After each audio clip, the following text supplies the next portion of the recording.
তিস্তা মহাপরিকল্পনার পাশাপাশি নদীগুলাকে জীবন দেওয়ার মহাপরিকল্পনা নেওয়া হবে ইনশাআল্লাহ।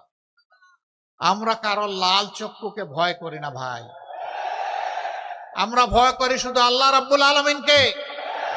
কোন আধিপত্যবাদের ছায়া বাংলাদেশে আমরা দেখতে চাই না। অবশ্যই বিশ্বের সকল সভ্য দেশের সাথে আমরা বন্ধুত্বের সম্পর্ক চাই। আমরা প্রতিবেশীদেরকে আমাদের প্রতিবেশী হিসাবে দেখতে চাই। আমরা কারো উপর খবরদারি করতে চাই না, আর কেউ এসে 56,000 বাংলাদেশের উপর খবরদারি করুক তাও দেখতে চাই না। আমাদের কথা একদম পরিষ্কার। 54 বছর যেই শাসন, যেই রাজনৈতিক ব্যবস্থা, যে বন্দোবস্ত দেশবাসীকে ফেসিবাদ উপহার দিয়েছে, এই শাসনও আমরা আর দেখতে চাই না। আমরা চাই তার আমূল পরিবর্তন। সেই আমূল পরিবর্তনের সময়টা আপনাদেরকে, দেশবাসীকে হাতছানি দিয়ে ডাকছে আগামী 12 তারিখ। একসাথে দুটি ভোট ইনশাআল্লাহ অনুষ্ঠিত হবে, গণভোট আর সাধারণ নির্বাচন। আমি বলবো গণভোট সফল হলে সাধারণ নির্বাচন সফল হবে, তাই গণভোটের পক্ষে হা বলতে হবে। জুলাই শহীদদের প্রতি সম্মান দেখানোর জন্য গণভোটের প্রতি হা বলতে হবে। আপনাদের বুকের সন্তান আবু সাইদ বাংলাদেশকে পরিবর্তন করে দিয়ে গেছে, গোটা বাংলাদেশকে উদ্দীপ্ত করে তার জীবন উপহার দিয়ে এ দুনিয়া থেকে সে চলে গেছে। সে আওয়াজ দিয়ে গেছে, হে বাংলাদেশ, তোমাদের হাতের তালুতে আর তোমাদের ঘাড়ের উপর, হাতের তালুতে আমার রক্ত, ঘাড়ের উপর আমার লাশ আমি উপহার দিয়ে গেলাম। আমাদের স্বপ্ন বাস্তবায়নে তোমরা শহীদদেরকে ভুলে যেও না। আমরা কথা দিচ্ছি, আমরা ভুলে যাব না ইনশাআল্লাহ। ওরা কি চেয়েছিল? ওরা চেয়েছিল একটা দুর্নীতিমুক্ত বাংলাদেশ, একটা বৈষম্য মুক্ত বাংলাদেশ, একটা ন্যায় বিচারের বাংলাদেশ, একটা আধিপত্যবাদ মুক্ত বাংলাদেশ, একটা উন্নয়নের বাংলাদেশ, একটা যুবকদের আকাঙ্ক্ষার বাংলাদেশ। রাস্তায় নেমে স্লোগান দিয়েছিল, উই ওয়ান্ট জাস্টিস। বুক পেতে দিয়ে বলেছিল, আমার অধিকার আমাকে দাও, নইলে আমাকে গুলি দাও। ডানা মেলে বলেছিল, বুকের ভিতরে তুমুল ঝড়, বুক পেতেছে, গুলি কর। গুলিকে পরোয়া করে নাই। হে দেশবাসী, আমরা কি আবু সাইদ ও তার সঙ্গী শহীদদের কাছে ঋণী নই? এই ঋণ পরিশোধে আপনারা প্রস্তুত আছেন? সদা জাগ্রত পাহারাদার হিসাবে সবাইকে প্রস্তুত থাকতে হবে। আকাশ, নীল আকাশ, মাঝে মাঝে আকাশে শকুনের ছায়া দেখা যায়। ওই শকুনের ছায়া যেন বাংলাদেশের মাটিতে পড়তে না পারে। আপনারা সাবধান থাকতে পারবেন তো? পরপর তিনটা নির্বাচন, 14, 18, 24। আমাদের যুব সমাজ, আমাদের সাধারণ মানুষ, আমাদের ভাইয়েরা বোনেরা একটাও ভোট দিতে পারে নাই। যুব সমাজ তাদের জীবনেও একটা ভোট দিতে পারে নাই।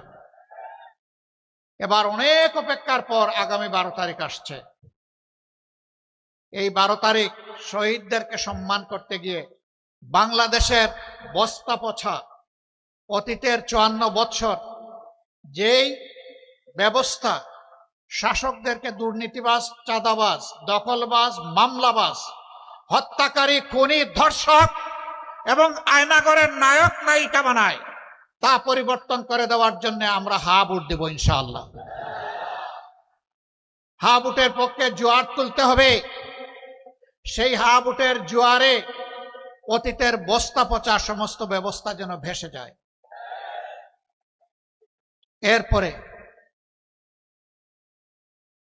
নর্থ বেঙ্গলের কিছু বাস্তব সমস্যা আছে। একটা তো আমি বলেই ফেললাম, নর্থ বেঙ্গলকে তিলে তিলে হত্যা করা হয়েছে।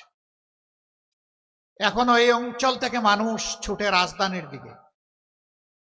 3টা বাস্তব প্রয়োজনে ছুটে: উন্নত শিক্ষা, প্রয়োজনীয় স্বাস্থ্য সেবা এবং একটা ছোট্ট একটা চাকরি।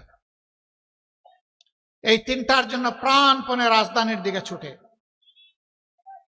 আমরা মহান আল্লাহর উপর ভরসা করে কথা দিচ্ছি, ঘরে বসে উত্তরবঙ্গকে আপনারা রাজধানী বানাবেন ইনশাআল্লাহ।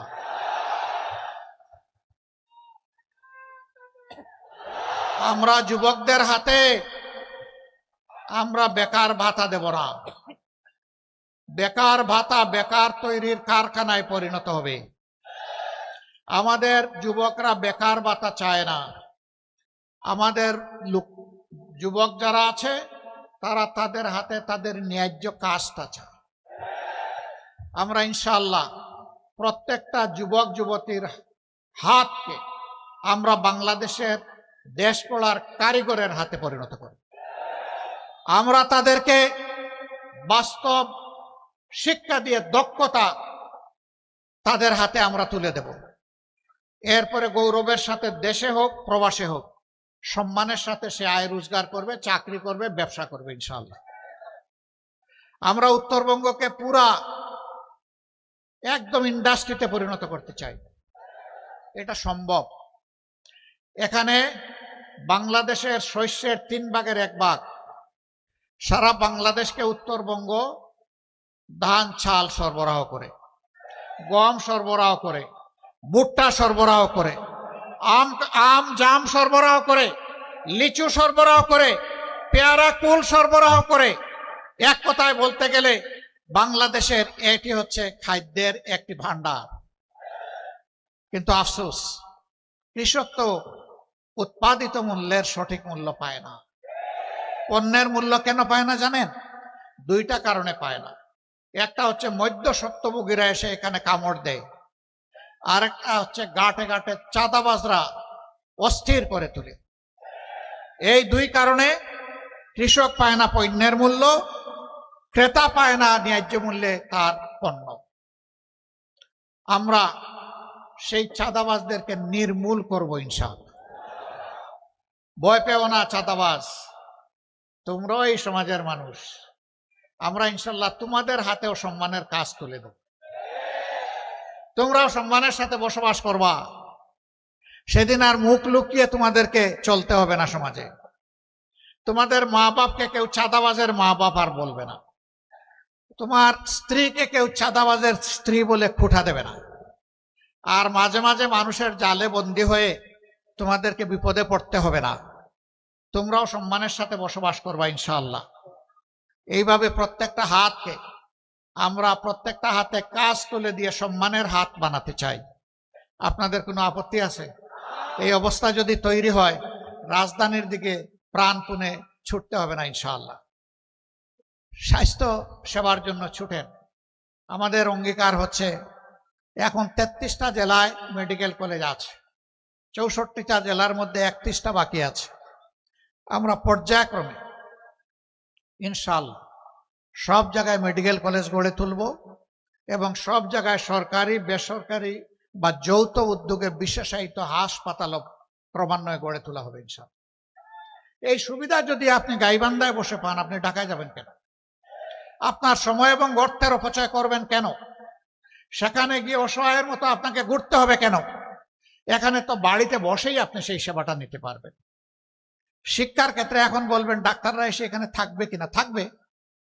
যখন সে দেখবে মানসম্মত শিক্ষা প্রতিষ্ঠান এখানে পরিচালিত হচ্ছে, গড়ে উঠেছে, তার সন্তানের শিক্ষা দীক্ষায় কোনো সমস্যা হবে না, তখন সেও সানন্দে এখানে থাকবে। 2টি কারণে।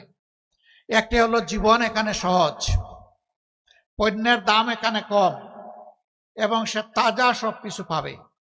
সবচেয়ে বড় কথা হলো শহরের একটা কবিতা আছে, ইট পাথরের বাড়ি হেতা ইট পাথরের ঘর, কেহ নহে কারো হেতা সবাই সে তাপ। এ হচ্ছে জড় সভ্যতার কবিতা। আর গ্রামে যখন আসবে তখন দেখবে যে মানুষ বড়ই প্রাণ খোলা, মানুষ সম্মান করে, ভালোবাসে, মর্যাদা দেয়, যেটা শহরে পাওয়া যায় না। মানুষের ভালোবাসার জালে তারা বন্দী হয়ে এখানেই থাকবে ইনশাআল্লাহ। আমরা এই 3টা জিনিস যদি নিশ্চিত করতে পারি, উন্নত শিক্ষা, মানসম্মত স্বাস্থ্য সেবা এবং সকলের হাতে হাতে কাজ, তাহলে আলহামদুলিল্লাহ নগর আর সাগরের ব্যবধান দূর হয়ে যাবে, কোনো ব্যবধান থাকবে না। আমরা আর মরুভূমির বাংলাদেশ দেখতে চাই না। আমরা উর্বর বাংলাদেশ গড়ে তুলব। উর্বর হবে আমাদের জনশক্তি, উর্বর হবে আমাদের মাটি। আমরা এই দেশকে ভালোবাসি, আমরা মানুষকে ভালোবাসি। চরম বিপদে আপনারা সাক্ষী, আমাদের নেতৃবৃন্দ জেলে গিয়েছেন, ফাঁসির কাস্টে ঝুলেছেন হাসতে হাসতে। দফায় দফায় আমরা আপনারা জেলে গিয়েছি। প্রিয় বাংলাদেশ ছেড়ে আমরা যাইনি। আমরা ছিলাম জীবনের, সম্পদের, ইজ্জতের ঝুঁকি নিয়ে বাংলাদেশের সাথে ছিলাম। কেন ছিলাম? কারণ এই মাটিটাকে বড় ভালোবাসি। হে মাটি, তোমাকে ফেলে যাব না। তবে আল্লাহর যদি কোনো ইচ্ছা থাকে সেটা ভিন্ন। আল্লাহ যদি কোনো দায়িত্ব পালনের উদ্দেশ্যে কোথাও নিয়ে যান সেটা ভিন্ন। কিন্তু শুধুমাত্র জালিমের ভয়ে দেশ ছেড়ে পালাবো, ইনশাআল্লাহ তা করব না। মহান আল্লাহর সাহায্যে ছিলাম, মহান আল্লাহর মেহেরবানিতে আছি। সুখে দুঃখে গোলাগুলি করে আপনাদের সাথেই থাকবো ইনশাআল্লাহ। আমরা যদি সময়ের কুকিল হই, তাহলে সময় যখন আসবে তখন এসে আপনাদেরকে গান শোনাবো কুহু কুহু। ও সময় যখন চলে যাবে, ডানা মেলে, তখন আমরা উড়ে যাব। আর যদি আমরা আপনাদের একজন হই, কোথায় যাব? আপনজন ফেলে যাব না, ইনশাআল্লাহ এখানেই থাক। জীবনে মরণে, সুখে দুঃখে মহান আল্লাহর উপর ভরসা করে আমরা একসাথে পথ চলবো ইনশাআল্লাহ। আমরা শিশুদের জন্য তাদের মেধা বিকাশের একটি বাংলাদেশ গড়তে চাই। তরুণ তরুণী, যুবক যুবতীদের জন্য আগামীর স্বপ্ন বাস্তবায়নের হাত হিসাবে তাদেরকে গড়ে তুলতে চাই। আমাদের মায়েদের জন্য ঘরে, চলাচলে এবং কর্মস্থলে শতভাগ সম্মান এবং নিরাপত্তা নিশ্চিত করতে চাই। আমাদের জীবনের চাইতে আমাদের মায়ের সম্মান আমাদের কাছে অনেক দামি। ইনশাআল্লাহ আমাদের সকল মেধা যোগ্যতা দিয়ে মায়েদের সম্মানকে আমরা নিশ্চিত করব ইনশাআল্লাহ। তারা দেশ গড়ার কাজে সমান তালে, যোগ্যতা এবং প্রয়োজন মোতাবেক তারাও আমাদের সাথে অবদান রাখবে।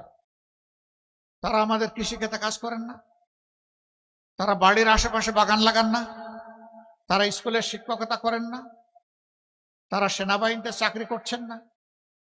রাসূল করিম সাল্লাল্লাহু আলাইহি সাল্লাম তার জমানায় আমাদের মাদেরকে নিয়ে যেতেন যুদ্ধের ময়দানে যোদ্ধা হিসাবে। যুদ্ধের চাইতে কঠিন কোনো কাজ আছে? যদি যুদ্ধে মাদেরকে আল্লাহ রসুল সামিল করে থাকেন, তাহলে রাষ্ট্রের সকল কাজে তারা শরীক থাকবেন ইনশাআল্লাহ। এখন যে দুইটি জিনিসের অভাব, সেই অভাব পূরণ হবে ইনশাআল্লাহ।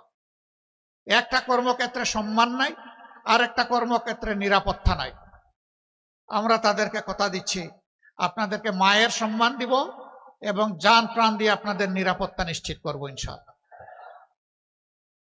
সব কিছুর উপর অগ্রাধিকার পাবে মায়েদের দিক। সেই বাংলাদেশটা আমরা গড়তে চাচ্ছি। আপনারা কি একটু আমাদের সাথে থাকবেন? ইনশাআল্লাহ যদি আপনারা থাকেন, তাহলে ইনশাআল্লাহ আল্লাহর পর ভরসা করে আমরা এগিয়ে যাব। উত্তরবঙ্গে একাধিক কৃষি বিশ্ববিদ্যালয় আমাদের প্রয়োজন, কারণ এটা কৃষির উর্বর ক্ষেত্র। সেরকম কোনো বিশ্ববিদ্যালয় নাই। হাজী দানেশ বিজ্ঞান ও প্রযুক্তি বিশ্ববিদ্যালয় এটা কৃষি বিশ্ববিদ্যালয় না। বেগম রোকেয়া বিশ্ববিদ্যালয় এটি একটি সাধারণ বিশ্ববিদ্যালয়। আমরা ফিল করি, সকল কিছু যাচাই বাছাই করে উত্তরবঙ্গে একাধিক কৃষি বিশ্ববিদ্যালয় হওয়া প্রয়োজন। এই ক্ষেত্রে আমাদের বিবেচনায় আশা করি গাইবান্ধা অগ্রাধিকার পাবে ইনশাআল্লাহ। মেডিকেল কলেজের কথা আগেই বলেছি, এখানে ইপিজেড করার সিদ্ধান্ত হয়ে আছে, বাস্তবায়ন নাই।